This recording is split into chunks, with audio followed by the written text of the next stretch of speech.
Here are today's top news stories and why they matter. There's mixed reaction in Nigeria following the United States' decision to impose visa restrictions on individuals accused of violating religious freedom. U.S. Secretary of State Marco Rubio announced the measure in a post on X, describing it as part of Washington's efforts to address what it calls atrocities and violence against Christians in Nigeria. DW's Abuja correspondent Abiodun Jamiu has more. For many Nigerians, this is a major diplomatic step that could increase pressure for accountability in a crisis long seen as neglected. Christian communities have endured years of deadly attacks, including church raids and mass kidnappings.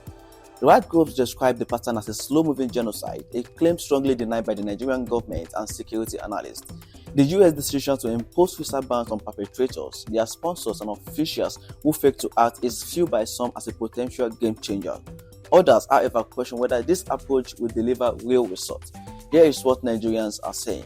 The US intervention is not necessary because it's going to cause more diversion amongst people here in Nigeria. I don't think the US are supposed to intervene in internal crisis here in Nigeria when we can always settle our differences and then see ourselves as one and not tag the killings of our brother to be like a Christian genocide or a Muslim genocide. So if it is true that there are people who are allegedly responsible for perpetrating the so-called Christian genocide in Nigeria, and I think the US slamming a visa ban on them is a good development.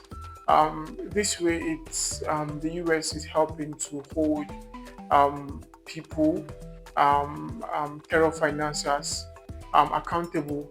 But if there are no evidence to show that there are actually people responsible for the so-called Christian genocide, then I think it's just a way for an international power to bully an African country like Nigeria.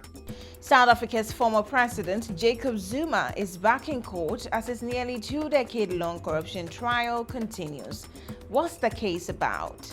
Zuma and French arms company Thales face charges of racketeering, corruption, fraud, and money laundering linked to a 1999 arms deal worth $2 billion.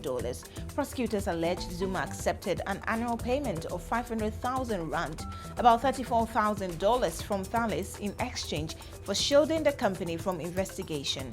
Zuma denies the allegations, calling them a politically motivated witch hunt.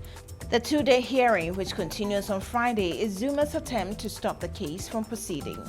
Police have banned planned demonstrations on Independence Day on December 9 as authorities intensify their crackdown on opposition activity. At a press briefing, police warned that anyone participating in protests will be arrested, arguing that demonstrations infringe on citizens' rights. The Tanzanian government has already cancelled Independence Day celebrations, redirecting funds to rebuild infrastructure damaged during recent election unrest.